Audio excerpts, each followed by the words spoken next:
Hey you and welcome, my name is Mike and in this video we're going to look into, well, it's the disappearance of Timothy Pitzen, but lads, this gets wild.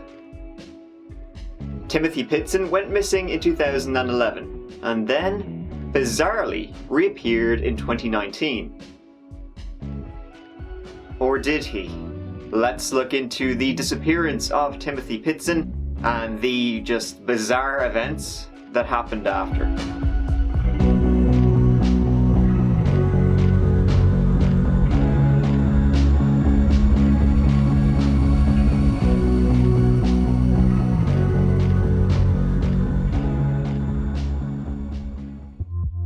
Timothy was born in 2004 in Aurora, Illinois, to parents James Pitzen and Amy Joan Marie Fry Pitzen.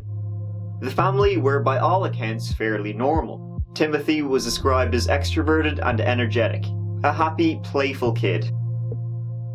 In the years following Timothy's birth, however, James and Amy, they hit a rough patch in their marriage. Amy, who had been divorced 3 times before and had been taking medication for depression.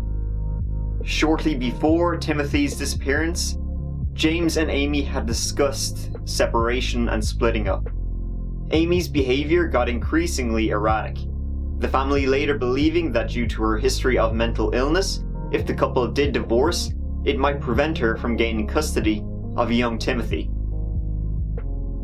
The story, however, it really begins on May 11th, 2011. That morning, James dropped off his 6-year-old son at Greenman Elementary School and then drove off to work. About 30 minutes later, Amy showed up at the school. She told staff there was a family emergency and she signed out her son.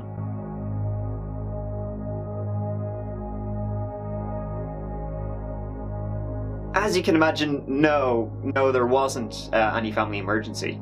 James, at the meantime, he had no idea Timothy had been picked up from school. He only found out he was gone when he came by the school later that day to pick him up. James checked the house and Amy's work. He called her phone, but it went straight to voicemail. The next morning, May 12th, James reported the 2 of them missing. Amy never returned James's calls, but she did check in with her mother. She told her mom they were fine, and they'd be home in a day or 2. She said she just needed some space.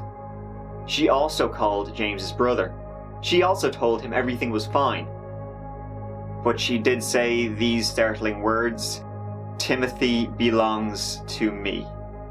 While friends and family were frantically searching for Amy and Timothy, the mother and son were on a vacation of sorts. They went to a zoo near Chicago, and then a resort in Wisconsin. Timothy seemed to be having a great time going to all these places with his mom. She also brought him toys and they seemed to be spending some quality time together. Which is what makes what happens next all the more tragic.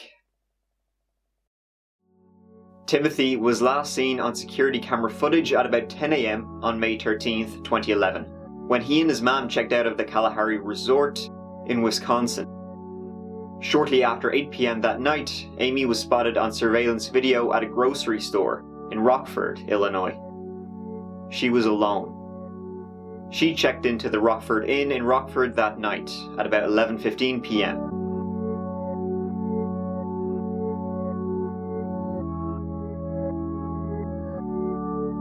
A housekeeper found her body the next day. Police would later say she had self-inflicted cuts on her neck and wrists and a lethal dose of drugs in her system. They also found a note next to her body. In the note, Amy apologized for the mess she had created and explained that Timothy would never be found, but was safe with people who would take care of him. What that means? Your guess is as good as mine. During the investigation, it was found that Amy's cell phone was missing. An examination of her vehicle revealed that it had been parked in a grassy area, possibly near a stream, but close to a highway. After extensive searches of possible locations where this could have been, nothing was found. In 2013, Amy's phone was located beside Route 78, but it yielded no new information. Other than that, since we last saw Timothy on that surveillance footage, there has been no new evidence as to where he is, or even if he's still alive. Amy's family and husband James said she would never hurt her son, the son she loved so much. There's no real evidence that she did in fact kill him, and it did seem she absolutely adored him. In the note she left, she says that he is safe, but what this means, nobody knows. By safe, it could mean gone. Amy was suffering with severe mental illness. Given how badly she was struggling, there is a strong possibility that perhaps she was delusional, and thought that by ending Timothy's life, she was in fact helping him or doing what she thought was the right thing. Maybe in taking him to the water parks and the zoos, she thought that, in a sense, this would be the perfect last days for a 6-year-old boy, and she wanted to make them, those final days, the happiest of his life. On the last day he was seen, May 13th, we have 2 pieces of security footage, one taken in the morning, one taken in the evening. Timothy is only seen in the morning footage. In the evening footage, she is alone. She's also wearing different clothing in these 2 videos. Perhaps she had gotten blood on her clothing and needed to dispose of them, which is why she's wearing different items. One of the last conversations she had with the family was with James's brother, saying, "He belongs to me." And so she possibly killed her son before killing herself. James Pitzen has stated that he believes his son is still alive. And then something very peculiar happened. This is a really incredible story that we're about to tell you about right now, because tonight, a possible break in the case of a kidnapped child. Police are investigating after a teenager who identified himself as a missing Illinois boy told police that he just escaped from his kidnappers and ran for hours until he was found. The boy says he is Timothy Pitzen. He went missing in May of 2011 when he was 6.5 years old. On April 3rd, 2019, residents in Newport, Kentucky called the police to report a teenager wandering the streets. When the police arrived, he claimed to be 14-year-old Timothy Pitzen, and that he escaped from a hotel room where 2 men had been holding him captive. An Aurora police detective phoned James that day while he was driving to Kentucky to investigate. You can only imagine the state James would have been in hearing this after 8 long years. After his son has completely vanished off the face of the earth, he's been found and is alive and well. However, before nightfall, a second call was made from the detective that gave James doubts that it was really Timothy. The young man who was found, who was claiming to be Timothy, told investigators he had no pets growing up.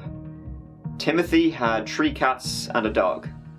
The detective also told James, from the body cam footage, the way he carried himself was older than a 14-year-old would. And the very next day, the truth came out. Tonight we have an update on the story we first brought you last night about Timothy Pitzen, a child who went missing back in 2011. The FBI says DNA results show that a young man found wandering in Kentucky yesterday, claiming to be Timothy, it's not him.